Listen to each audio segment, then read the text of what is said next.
Gracias por acompañarnos en un episodio más de Pyme Talks. Hoy tenemos un episodio súper interesante porque más allá de lo que estamos viviendo en la actualidad, lo que hemos vivido de tiempos atrás, o sea, son historias de terror, son pesadillas lo que los empresarios y profesionales independientes hemos vivido. Y hoy tenemos el privilegio de tener a un experto tributario, a Gabriel Zamora Baudrit, que, bueno, tiene conocimiento político, tiene conocimiento como experto en derecho tributario, referente en comunicación de todo este tema.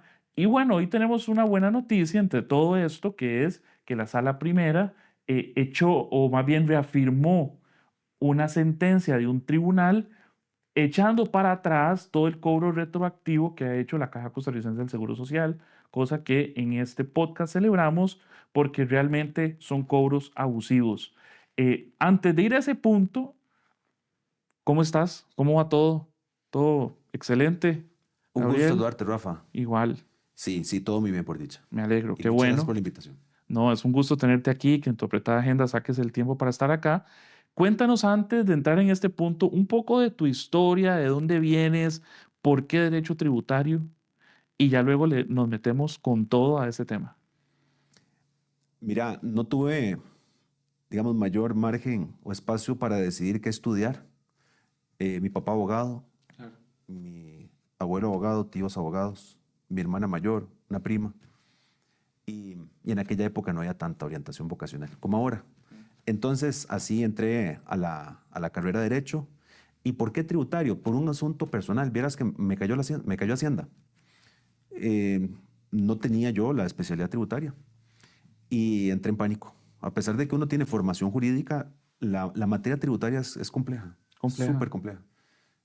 Y además, no tiene una buena formación tributaria en la universidad. Al menos yo no la tuve. Y la decisión que tomé fue defenderme. Lo logré. Y a partir de ahí yo dije, juepuña, el pánico que yo sentí, el miedo, la preocupación, la angustia, incluso como abogado, ¿qué puede sentir un empresario? Y ahí fue que tomé la decisión de empezarme a formar en materia tributaria y, y así fue, por ese accidente, digamos, Claro. que entré en esta especialidad. Qué excelente. La misma vida nos va llevando a todos, ¿verdad? Y nos acomoda en algún espacio. Qué bien, porque además es la historia del empresario. Todos los empresarios entramos en nuestra actividad por una necesidad, por una situación personal y terminamos haciendo carrera ahí y terminamos construyendo ahí nuestro nombre. Así es, así es. Qué buena historia. Cuéntanos un poco, ahora sí, de todo lo que está pasando con la Sala Primera, de todo lo que me imagino que debes de conversar muchísimo con empresarios, debes haber resuelto muchos casos a favor de empresarios. Cuéntanos un poco de este contexto que estamos viviendo para luego entrar en las soluciones y cómo la gente puede utilizar esta sentencia de la Sala Primera como algo a favor. El empresario, Rafa, tiene dos enemigos particularmente. Hay dos villanos ahí que no nos permiten o nos obstaculizan esa aventura del emprendimiento, ese camino. Por un lado está Hacienda y por otro lado está la caja. Y lo digo como es. En realidad No, es totalmente, sí, son entes recaudadores. Ven al empresario como una piñata. A total. las empresas, a los trabajadores independientes los ven como una piñata. Y para uno como empresario, la caja es un impuesto. De hecho la Se llama sala, carga social, pero eso es como de las puertas de la caja para adentro. Para sí, uno es un impuesto. de hecho, la sala constitucional ha resuelto, ha determinado, definido que esa carga parafiscal se le denomina tributo. El impuesto es un tipo de tributo, pero termina todo siendo un impuesto. Impuesto es, miras que me gusta definir de forma clara las cosas. Un impuesto es un castigo. Es un castigo, es una imposición, como su nombre lo dice, en la que se te obliga como persona, como habitante, como ciudadano, en nuestro caso como emprendedores, como empresarios, a pagar un monto, te guste o no te guste. Ahora, si fuéramos un país como Dinamarca, o cualquier otro país escandinavo, nórdico, en el que vos le preguntas a la gente si está dispuesta a pagar impuestos, incluso algunos lo han dicho. En Dinamarca, específicamente, tengo amigos de ahí que me han contado, nos gusta pagar impuestos porque tenés la vida resuelta. Claro. ¿Verdad? Estás viviendo en un país que te da todas las oportunidades para salir adelante como ser humano. Pero acá, Rafa, vienen y te cobran un impuesto o varios impuestos, que por cierto son muchos, son 180, entre impuestos, tasas, contribuciones especiales y todo lo que vuela y son impuestos, son 180. Wow. Y acá, ¿qué tenemos? Entonces, una cantidad absurda de cargas y de impuestos alta, tenemos una carga alta, ¿y a cambio de qué? Entonces, por eso, la Hacienda y la Caja son villanos para los empresarios. Realmente no te ofrecen nada a cambio. Y termina incluso el impuesto, además de un castigo y un acto de violencia en contra del emprendedor, de alguna manera también se puede considerar un fraude. Yo sé que suena fuerte, pero si yo te digo a vos, Rafa... No, y es que, perdona, puede ser que suena fuerte si quien nos escucha fueran empleados públicos.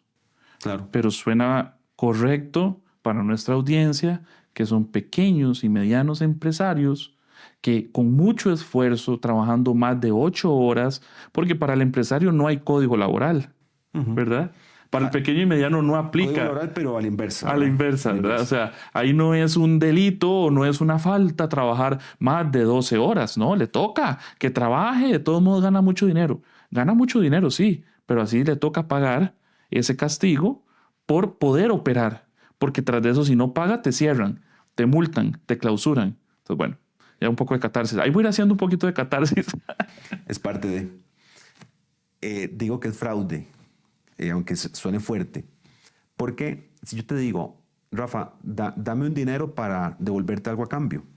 Cuando vos pagas impuestos, es para recibir servicios públicos de calidad. O por lo menos recibir los servicios, aunque no sean de calidad. Vos salís a la calle y lo que tenés son presas. Acá se supone que los impuestos es para obra pública, para movilidad. Sabemos que eso es de los grandes falencias que tenemos acá. Salud de calidad, sabemos cómo está la salud. Educación pública, universal, gratuita, de calidad. Ya sabemos cómo están muchas escuelas, instituciones, etcétera, y la educación que está fatal. No recibís mayor cosa a cambio y te obliga más bien, bueno, otro de los aspectos o de los servicios que queremos recibir es seguridad y justicia pronta y cumplida. ¿Y esto qué te obliga? Al no tener esos servicios, al momento que pagar, recibir algo a cambio, te obliga a pagar seguridad privada, te obliga a pagar educación privada, te obliga a pagar salud privada y termina siendo entonces una doble carga. Así es. Porque pagas el impuesto que no te queda de otra y por otra parte, con lo poquito que te queda como empresario, pagar servicios que se supone, ¿verdad? Se supone que deberían venir por parte del Estado. Correcto, correcto. Y es interesante porque en el caso de la caja, cuando te cae una inspección de la caja, porque no tienes tus cuotas al día o porque no estás inscrito o te inscribiste y te aplican este famoso retroactivo, te multan, pero de una manera escandalosa. Y no hay segundo tribunal para apelación. O sea, la caja juzga. Es juez y parte. Juez y parte. O sea, te inspecciona, te juzga y se acabó. Si quieres meter un recurso ante Sala Constitucional, te lo rechazan a puertas, como dicen los abogados, porque ellos no ven temas relacionados con la seguridad social. Entonces uno queda, ¿qué hago? Nada. Vaya, haga un arreglo de pago y pague, y pague, y pague. Y es muy interesante cuando vemos el tema de los especialistas, bueno, entonces uno dice, entonces, ¿dónde está el dinero? Uh-huh. Si uno escucha datos como que hay 9 quirófanos en un hospital público y nada más hay 3 funcionando, uno dice, ¿pero dónde está el dinero? ¿Quiénes se lo están dejando? Y es todo un tema porque quizás el problema aquí, y esto es importante para lo que nos ven y nos escuchan, es que no es un ataque a la caja. Gracias a Dios la tenemos. El tema está en que hay cobros abusivos y mala administración. Pero entremos de lleno en el tema del cobro de retroactivo. Tienes razón, nos desviamos un poco del tema, nos desviamos un poco. Este cobro en retroactivo viene, yo creo que hace unos 12 o 13 años, la caja encontró una manera de empezar a cobrarle a trabajadores independientes y fue basándose en tus declaraciones de renta. Ajá. La declaración de renta, recordemos que es ese formulario que presentamos al año siguiente del periodo fiscal, que va el primero al 31 de diciembre, primero enero al 31 de diciembre, en el cual tenés ingresos menos gastos, hay una utilidad. Esa utilidad es sobre la cual uno paga el impuesto sobre la renta. Entonces viene la caja y lo que dice es, mira qué interesante, la forma en que le puedo empezar a cobrar a trabajadores independientes fue una ocurrencia en ese momento. Alguien se le ocurrió, dijeron, empecemos a cobrar con base en esa utilidad de la declaración de renta. Y cuando alguien llegaba a asegurarse de forma voluntaria, como lo mencionabas, esto no es un ataque a la caja. Yo creo que lo que hay es una relación de amor y odio, ¿verdad? Sí. Bueno, pero... Hay una oportunidad de mejora también en todo el funcionamiento. Sí, para decirlo con un eufemismo, ¿verdad? Para decirlo de forma polite. Viene la caja y dice, ok, empecemos a cobrarle a trabajadores independientes con base en las utilidades, el monto de las utilidades. Y les salió muy bien, porque entonces toda aquella persona que llegaba a asegurarse y salía con una deuda millonaria de la nada. Claro. De la nada. Y se ha mantenido hasta hoy. ¿Qué fue lo que pasó recientemente con esto de la Sala Primera y la demanda que inició una trabajadora independiente? Resulta que esta trabajadora independiente, al igual que miles y miles y miles, le llega un cobro en retroactivo, le cobran varios millones de colones, demanda. El Tribunal Contencioso Administrativo le da la razón y esto sentencia. La caja puede inspeccionar, sí puede tomar declaraciones de renta como referencia, pero no debe, incluso se resolvió que es ilegal, arbitrario, abusivo y violatorio al derecho y a la seguridad jurídica que se tome como base esa declaración para cobrar la cuota a la seguridad social del trabajador independiente. Algo así como una especie de doble impuesto sobre la renta. Claro. Tras de eso, Rafa, tras de eso, el otro maltrato que recibe el trabajador independiente es que, dependiendo del monto, cobra hasta casi el doble que el asalariado. El asalariado paga una cuota obrera ante la caja del 10,83 y el independiente puede llegar al 19%. Wow. Eso hace de que no solamente entonces te cobren el retroactivo, te generen una deuda millonaria, a veces impagable, y segundo, ahora sí, empieza a pagar una cuota del 19% sobre el monto. Eso te saca por completo la seguridad social. Totalmente. Ahí no hay solidaridad. Lo que hay es violencia institucional. Sí, definitivamente. Al trabajador independiente. Perfecto. Y ahora eso sucede, el contencioso le da la razón a esta trabajadora. Y viene la sala porque la caja, una vez resuelto en el Tribunal Contencioso Administrativo, que se anularan esas deudas. Y muy interesante porque además tenía esta trabajadora independiente, varios convenios de pago. El tribunal ordena a la caja a devolverle todos los montos que ella le pagó a la caja con intereses, anuló la deuda, el 100% quedó en cero, y además condenó a la caja en costas. Viene la caja y presenta el recurso de casación ante la Sala Primera. Y la Sala Primera, también, palabras sencillas, en resumen, le da la razón al tribunal. Hoy en día, ¿qué tenemos? ¿Qué tenemos, Rafa? Tenemos la oportunidad para que miles de trabajadores independientes puedan reclamar el derecho, como lo hizo esta señora, de que sus deudas queden en cero. Pero con un pequeño problema, pequeño obstáculo, pequeño gran obstáculo. El sistema te obliga a que demandes de forma individual. Esta sentencia que ya quedó en firme no es lo que se conoce como erga omnes, es decir, para todos, para beneficio de todos. Entonces, solamente para esta señora y para todo aquel que esté en una situación similar, el sistema, como te digo, obliga a demandar.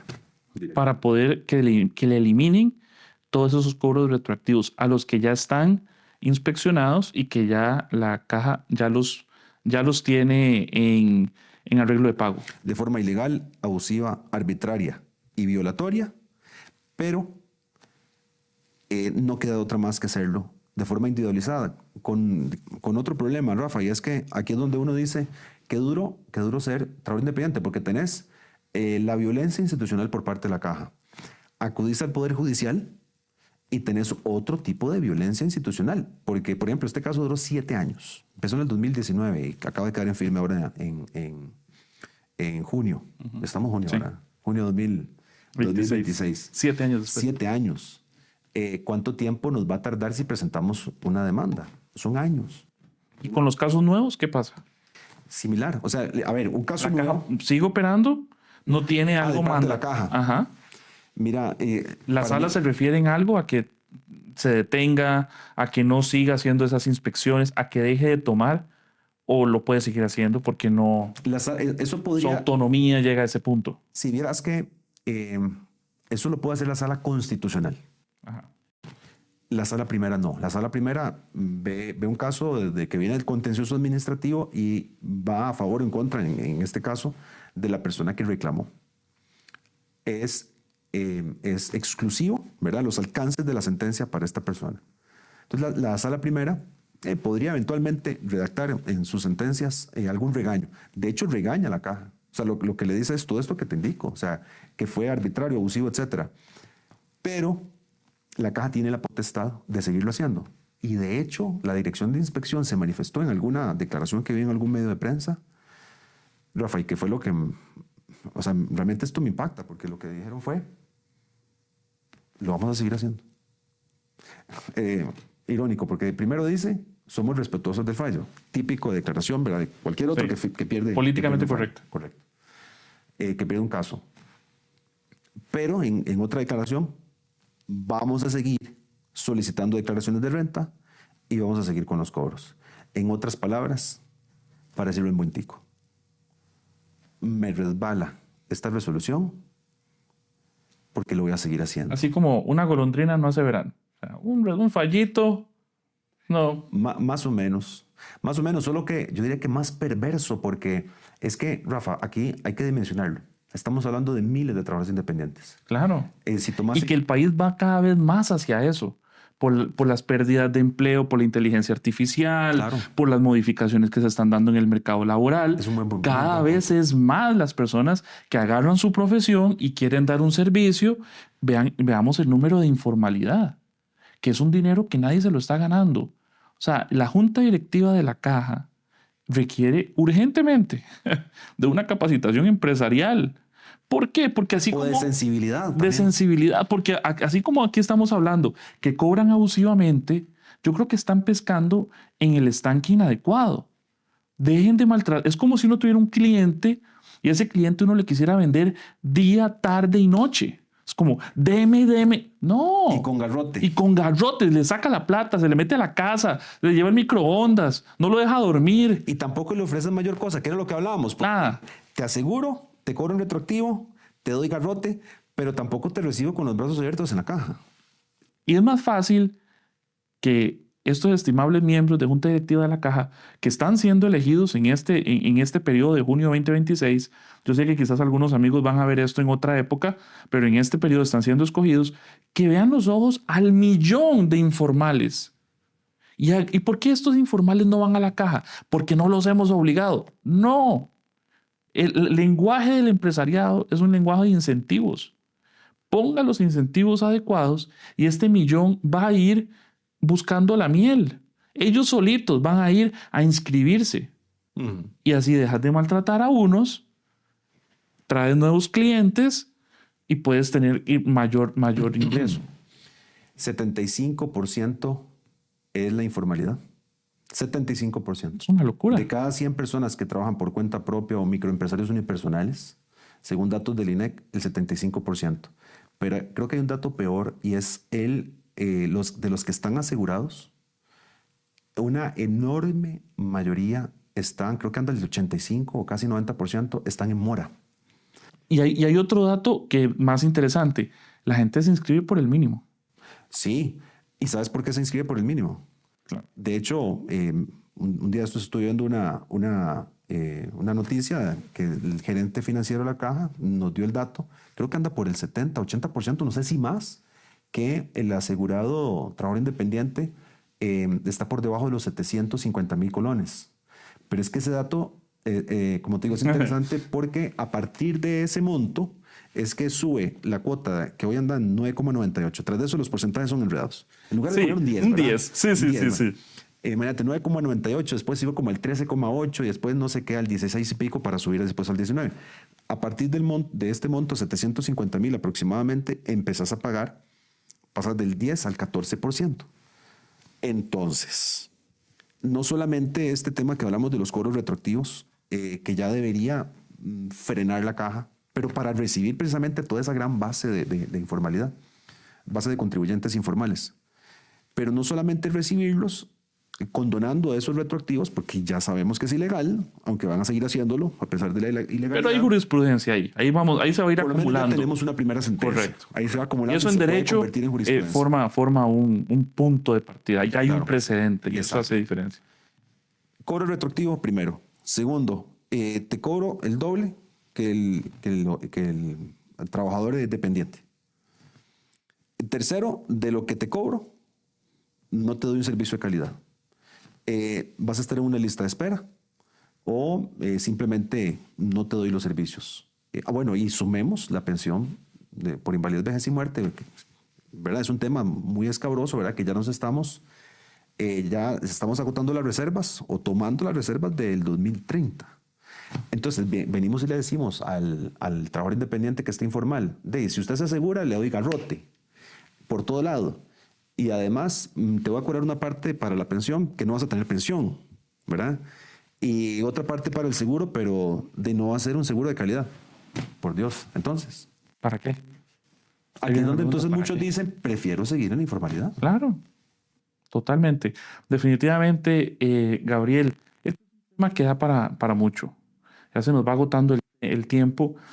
Pero yo no me quiero ir sin preguntarte pensando en los que nos escuchan y ven, ¿qué pueden hacer ellos? ¿Qué recomendaciones le darías para esa persona que ahorita está con un peso porque lo acaban de llamar y le acaban de decir, vea, usted tiene que estar en la caja tanto, pero resulta de que hay tantos años para atrás que usted no pagó? ¿Cómo? ¿Qué le recomiendas? Sí, verás que nosotros tenemos muchísimas consultas, clientes que tienen situaciones similares, ¿verdad? Que ya sé que le llegó un cobro en retroactivo, que están en la informalidad. Lo primero la primera recomendación es mejor la formalidad por mucho. O sea, Claro, a pesar de estas situaciones complejas que se nos presentan. Porque cuando estás formal, estás inscrito ante Hacienda, presentas tus declaraciones, pagas los impuestos que corresponda, que por cierto es bueno, ¿verdad? Es muy bueno, es una decisión gerencial inteligente o para un trabajador independiente o empresario poder reducir su carga legalmente, ¿verdad? La ley te totalmente. permite esto. La ley te permite reducir cargas con cierto tipo de exoneraciones, sobre todo para pymes. Siguiendo con el tema de la caja, formalizarse con la caja me parece que es importante porque si bien es cierto, como lo hemos dicho en esta conversación, Rafa, no te da mayor cosa, ¿verdad? No, me refiero a los servicios de salud, pero sí hay asuntos que atiende la caja, por eso mencionaba que es una relación de amor y odio. Viene la relación de amor con la caja. Si uno tiene una enfermedad grave, muchas veces es solamente la caja quien te lo puede atender. Entonces, sí, sobre todo para quienes nos han venido escuchando todos estos minutos que pueden decir, bueno, ese par de carajos están en contra de la caja y la cierren, ¿verdad? Como en algún momento Otto Guevara lo dijo, Sí, hay que vender la caja, creo que lo dijo en algún momento. No, no anda por ahí, o sea, para nada. O sea, la caja hay que fortalecerla, pero ¿cómo se fortalece? Precisamente ampliando esa base de informales. Esta persona a la que le llega el cobro retroactivo, que se defienda. O sea, que se defienda. Yo sé que es David contra Goliat, pero ya tenemos este antecedente de esta sentencia que nos va a permitir, creo que dos cosas: que el trabajo independiente se empodere, que reclame sus derechos, que alce la voz.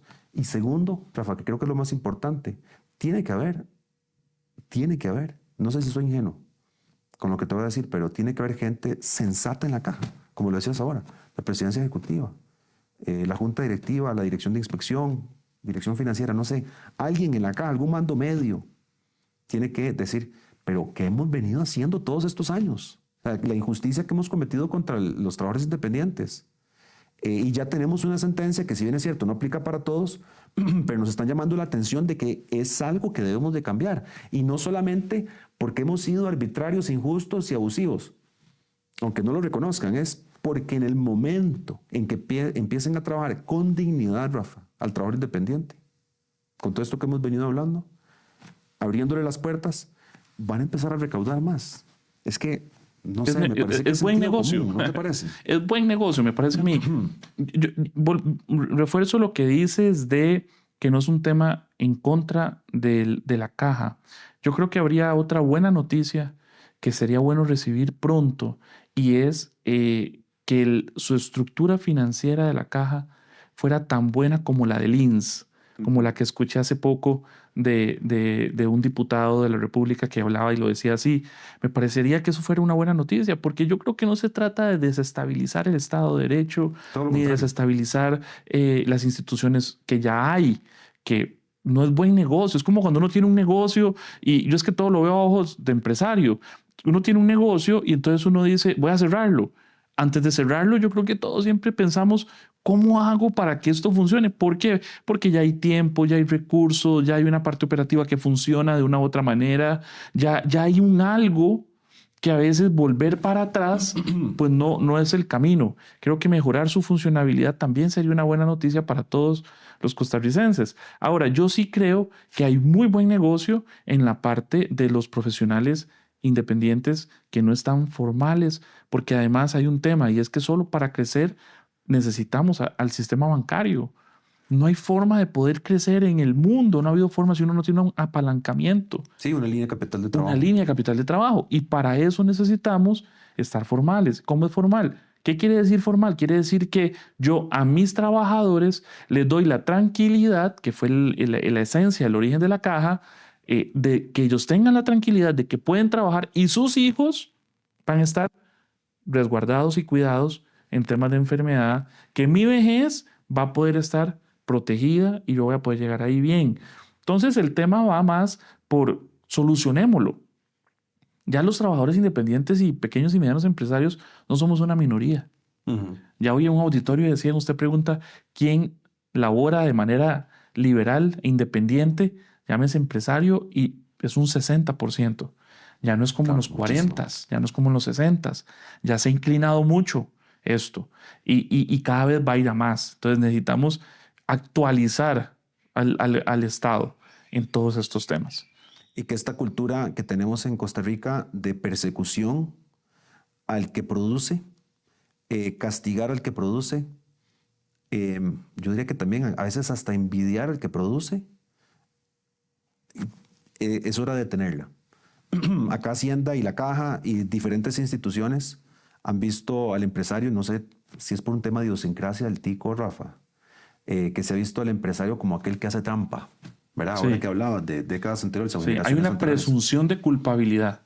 Entonces, al ser culpable el trabajador independiente y el empresario en general, desde el micro, pequeño, mediano hasta el grande, hay que atacarlo, hay que perseguirlo, hay que juzgarlo, y como lo mencionabas ahora, o lo mencionábamos, las instituciones terminan, sobre todo las que tienen un fin recaudatorio, siendo juez y parte, porque al final no salen a la calle los funcionarios con la finalidad de tener más personas dentro de la seguridad social o más personas inscritas ante tributación.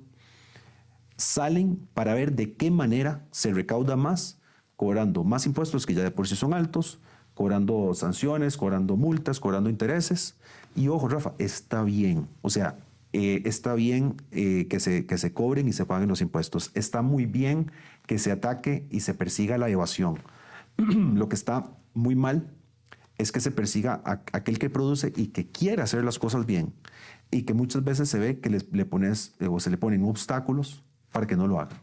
Eso, y totalmente de acuerdo, y también me parece lo que decías ahora de violencia institucional.